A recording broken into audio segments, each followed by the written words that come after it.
I'm Emma, or Jones23Emma, as I often introduce myself now. So we're from the University of Central Lancashire, and we have done a evaluation of using social media to help our students settle into university. And these are some of the hashtags that we use. Feel free to take pictures. Or let me do my hair first. So we're going to give a background to our social media group and how we set up induction groups for Facebook and the Twitter pages that we use, the aims of what we wanted to do with the evaluation, and then the methodology, how we did it and what results we found and some of the conclusions that we made going forward. So we at the University of Central Lancashire, we developed the social media group within our area, so within our school, that's now college, that's now gone back to faculty. I get very confused. So within our college, we developed a social media group in 2014 to really look at how we can develop social media across all the different healthcare courses. So we've got nursing, ODP, paramedic, midwifery, counselling, psychotherapy, sexual health, a lot.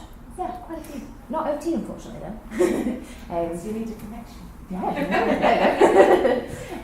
So we developed the group to really look at how we can move forward social media use, how we can support students, how we can retain them, how we can recruit them, and then move forward with research and networking as well.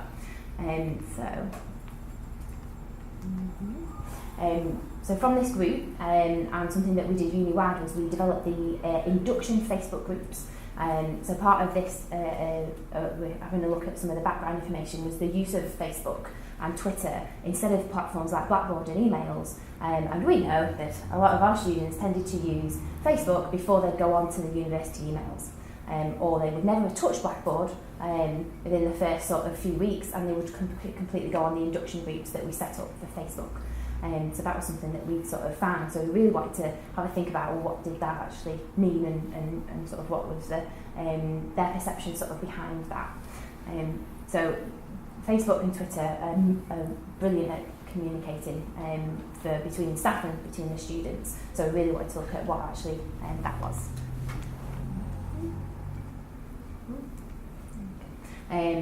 So looking at all the different evidence base that was there. That's why we sort of pushed a lot of the resources that we had. So what we wanted to find out is, did social media, and this was in the weeks just before and then the weeks just after they started at university, so we sort of did it in a few weeks before and after, so it ended up being about a month before and after. Actually, did social media help them settle in? And what there was their perceptions of that. So we did some quantitative and qualitative research. So we used SurveyMonkey.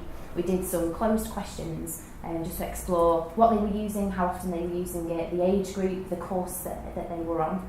And we sent it out through to 250 students in the March intake. So this looked at the foundation students and the nursing students. It'd be really interesting to, next time when we're doing it, we're going to be doing it with all of the healthcare students. So it'd be interesting to know if there were some differences between the nurses' use and then like the counselling, psychotherapy or ODP. And some of the other courses like paramedic and midwifery. So this cohort was nursing students and the foundation courses that we run, which give entry onto nursing. So we got 52 responses, which isn't too bad. It's about 20%. Not bad for a SurveyMonkey. So we were quite pleased with that.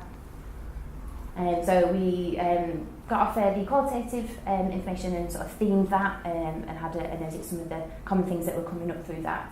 Using thematic analysis, and we used SurveyMonkey, which is amazing. Hands up who uses SurveyMonkey. It's so good.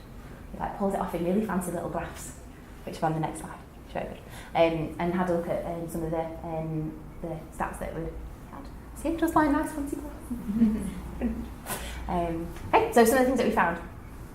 We had about 79 using Facebook the most, which was really interesting because something we found through the evidence base is that a lot of academic staff tend to use Twitter a lot more than Facebook. So another evaluation we did was with the staff, and the staff tended to use Twitter a lot more than Facebook. So it was really interesting. There's kind of that bit of a disparity there. But students by far use Facebook the most, more than any of the other social media forums.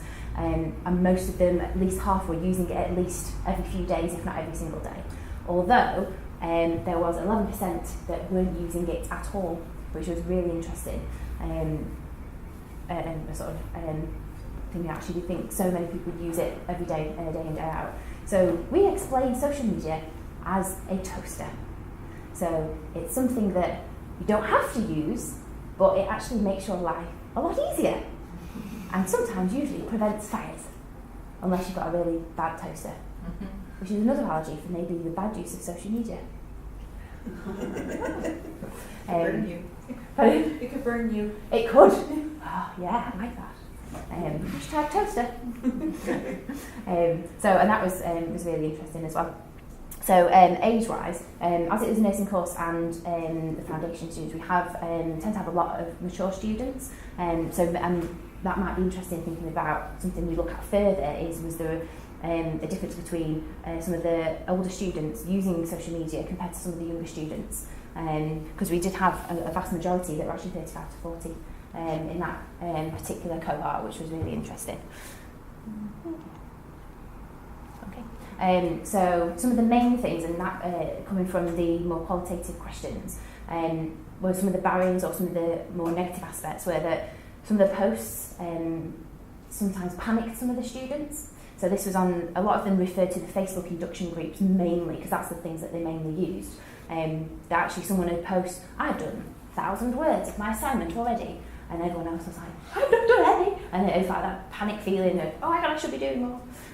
So that was something that a lot of them highlighted, that it raised their anxiety levels by going on the group and seeing some of the posts that other students had put. However, bearing that in mind, actually having that such quick access to staff and other students was really helpful for them. So they knew that if they put posts on, they got a response really quickly. Now it's interesting when we talk to the staff about that, because it possibly sort of raising how quickly we need to be replying to students. Because we have, I don't know what everyone else does, it's like a 3-day turnaround to replying to emails. Does anyone, everyone else similar? Yeah. But actually on social media they were getting instantaneous results, and maybe it would cause a bit of a disparity, and that's what some of the staff found. But it's interesting because they actually commented on that as being something that was really useful. And then something that was really interesting and really came across was the group feel. So after our students enrol, and when they sent out all the information, they get a link to the induction Facebook group and they join that. So they got to meet all of their peers before they started. So what we found was that a lot of them had, and we still see this now, they arranged like social meetups with each other. And so everyone said, oh, who's coming from wherever, and they car share, or they'll say, everyone come to the pub on this time so we can meet and see each other. And they'll talk to each other over what book should we buy, and people will put in pictures of what shoes should we buy for the nurse training or to go onto the wards, and everyone was like, these ones, and put pictures of the ones that I used to have when I was a student. It's like, oh, they still do this. The little Clark's shoes, which were amazing. And that was what was really nice, and that absolutely jumped out when we were doing the analysis, is that sense of belonging, that community. So everything that everyone tweeted before was meeting other people, and then on the first day they weren't feeling as nervous, which was really nice, because they met other people at the pub like a few weeks before. They actually came to uni on that first day, so it wasn't as daunting as I'm walking into this lecture theatre with 500 people. We have big cohorts. It's quite scary for us, let alone them. So it was nice that they'd met people beforehand. So they organised time the day before where they'd meet people on the start of that first day, which was really nice. So that was something that really jumped out. That actually, despite some of the panic that can happen, and that was more sort of towards when they were more getting assignments and things, rather than in that sort of first initial, where can we meet everybody, let's go to the pub, and that social aspect and that sort of sense of belonging in that group. So then what they also did was set up closed groups for their home groups. So we work in where we've got 25 students in one home group with a personal tutor, and they follow the student throughout the whole 3 years. So they have made their own closed groups off the main Facebook group, which was really nice. So they got to meet everybody first. So that was something that really stood out. So one of the main things that came through was actually it can be so useful using and mainly they talked a lot about the Facebook induction groups for helping them settle in. So getting them actually going on the first day and not feeling as nervous, to making friends, which is a huge thing we know at university, despite some of the panic that can happen. And even with that panic, if you have, and this was something that was picked up, if you have the staff there to reassure people and put a post on quickly to try and stop things escalating, it can make a really big difference. So although there are some negative aspects of the panic cause, if you have the staff there to really support that and reduce that, then actually it can be a fantastic resource for helping students feel settled into university. And then that's not just helpful for sort of converting people into being there on day one, but retention, because they've got that sense of identity, that group, friends already from day one, and then they'll stay with you, hopefully, until it gets to first assignments and exams. And then that's a whole other issue. So that's what we found.